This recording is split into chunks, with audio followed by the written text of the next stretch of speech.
Oui, bonjour tout le monde. J'ai eu quelques demandes d'élèves là, qui se demandaient encore comment réussir à paginer leurs documents. Donc, j'ai pensé vous faire un petit tutoriel là, sur la façon d'ouvrir le document et de le paginer correctement. Donc, en fait, moi, je suis partie là de mon dossier OneDrive parce que j'en parle souvent. Toutes mes choses à moi sont classées dans OneDrive. Donc, je vous propose là d'ouvrir un nouveau document. Si vous faites comme moi et que vous partez d'un document version en ligne, comme celui que je suis en train d'ouvrir, je vous conseille fortement, dans le fond, de l'ouvrir dans votre application de bureau. Donc ici, on voit qu'on est dans la version en ligne. Ce qui est intéressant, c'est que le document s'enregistre automatiquement. Donc même si vous oubliez d'enregistrer en fermant le document, vous allez toujours avoir une version à jour. Et il y a aussi possibilité d'aller récupérer des anciennes versions là, si jamais vous décidez de revenir en arrière. Mais bref, pour le but du tutoriel d'aujourd'hui, je vous montre comment ouvrir l'application de bureau. Donc, moi, je préfère toujours travailler dans la version Word, application de bureau, ce qui nous donne 100% des fonctionnalités du logiciel de Word. Si on travaille directement en ligne, ça fonctionne, mais au niveau de la mise en page, c'est beaucoup plus difficile à gérer. Donc ici, on a notre document Word.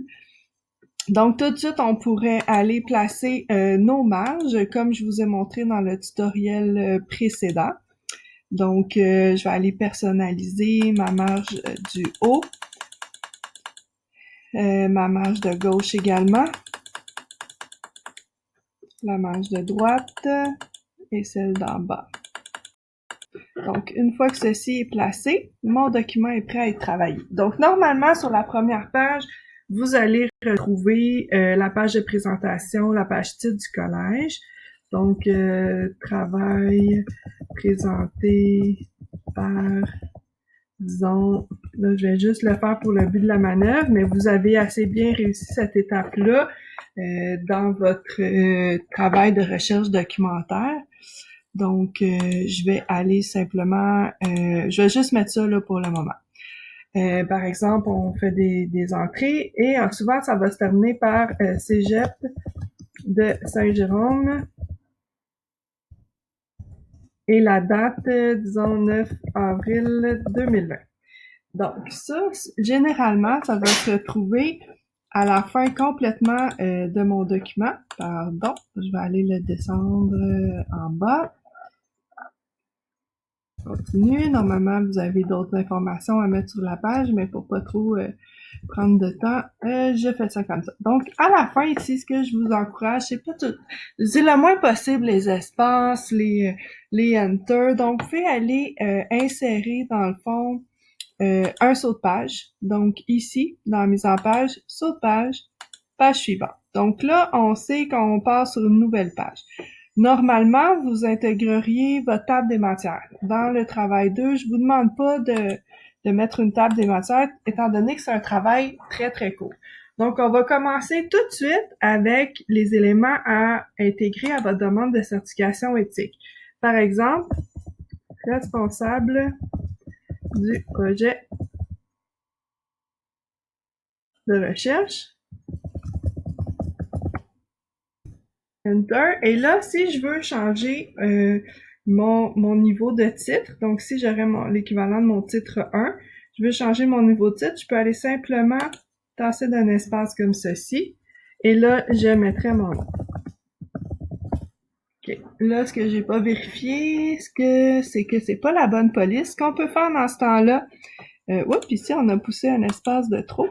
Donc, on peut aller sélectionner tout et aller changer tout simplement la police ici plutôt que de le faire manuellement. Donc, moi, ce que je veux, c'est le Times New Roman qui se retrouve à la fin. On y arrive. Et une police de 12. Good. Donc, ça commence un peu comme ça. Là, ce que je veux faire maintenant, ça va être de mettre un numéro de page. Donc, ici, je vais aller dans Insérer, numéro de page. On le veut en haut et on le veut à droite. Là, ce que vous rencontrez beaucoup comme difficulté, c'est ici, on commence avec le numéro 2 et c'est pas ce qu'on souhaite. Je sais que vous avez eu des petits trucs, mettre la page 1, inscrire 0, mais dès qu'on a plus qu'une page, ça fonctionne plus. Donc, ce que je vous suggère de faire, c'est d'aller briser le lien qu'il y a ici. Donc, quand on est dans l'entête, ici, on a un petit onglet qui se rajoute en tête pied de page. Et ici, on a lié au précédent. Donc, en brisant le lien, ici, je pourrais aller changer mon numéro de page en cliquant sur le numéro. Le clic de droite, format des numéros de page et commencer à partir de 1.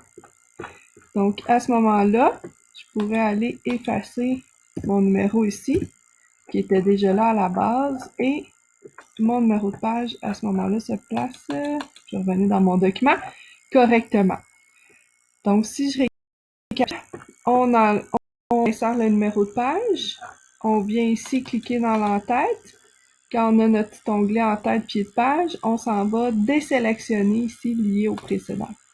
Donc ici, s'il me dit ça, ça veut dire est-ce que vous voulez que le numéro de page soit lié à la section précédente? Donc là, c'est pas ce que je veux. Je vais dire non, mais je pourrais changer d'idée. Donc, numéro de page. Ensuite de ça, on a parlé de interligne et demi. Je vais aller l'insérer ici. Je pourrais aussi faire sélectionner tout. Pardon, sélectionner tout et aller mettre mon paragraphe interligne et demi. De cette façon-là, je suis sûre que ça s'applique partout, même ici. Donc là, vous avez vu, ça a changé un petit peu mon format de page, mais c'est pas grave parce que mon nouveau texte est quand même resté au début de cette page-là. Là, je pourrais aller arranger ici mes espaces qui étaient à simple interligne en les changeant à interligne mini. Dans le fond, ça fait en sorte que ma page, la présentation de ma page titre, s'est déplacée. Donc, voilà, si vous voulez poursuivre avec l'adresse courriel,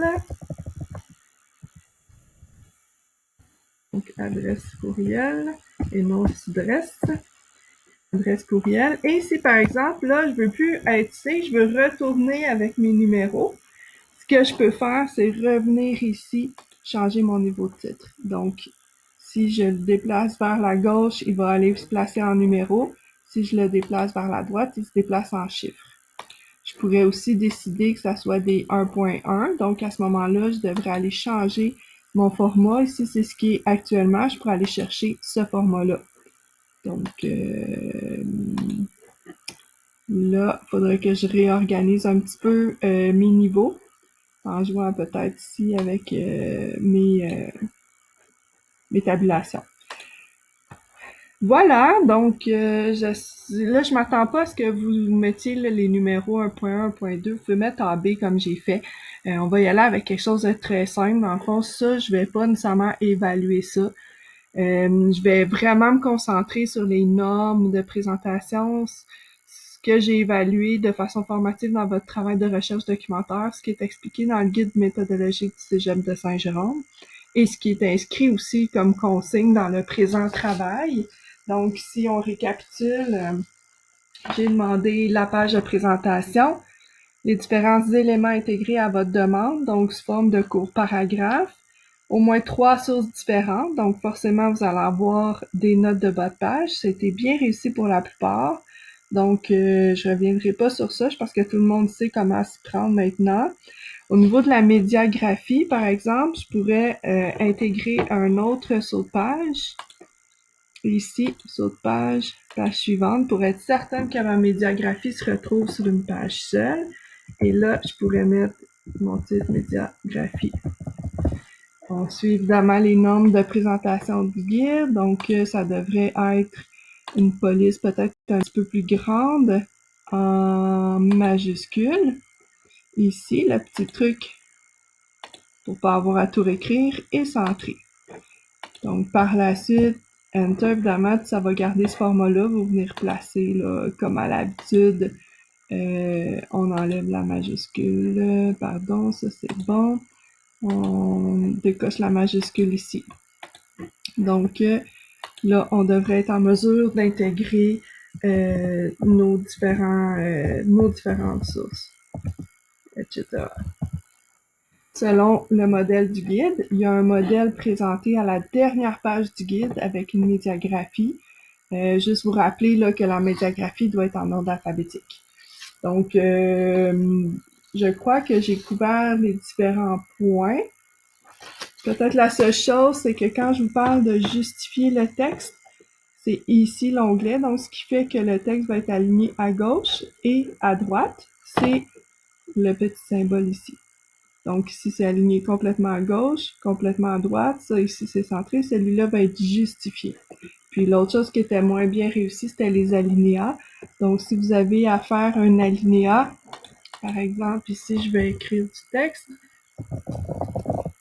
Je vais faire mon alinéa en faisant un petit tab ici. Donc, tab, vous pouvez pas me voir là parce que je le tape sur mon clavier, mais c'est la touche là qui est complètement à gauche sur votre clavier. Donc, on vient faire un petit espace. Puis là, quand on va poursuivre le texte, sur la prochaine ligne, il va devenir aligné avec notre marge de gauche qui est à 4 cm. Donc voilà, si vous avez d'autres questions, écrivez-moi. J'espère que ça va vous aider et puis que vous pourrez l'appliquer là, par la suite dans tous vos autres travaux du programme et de tous vos cours. Donc, merci et bonne écoute.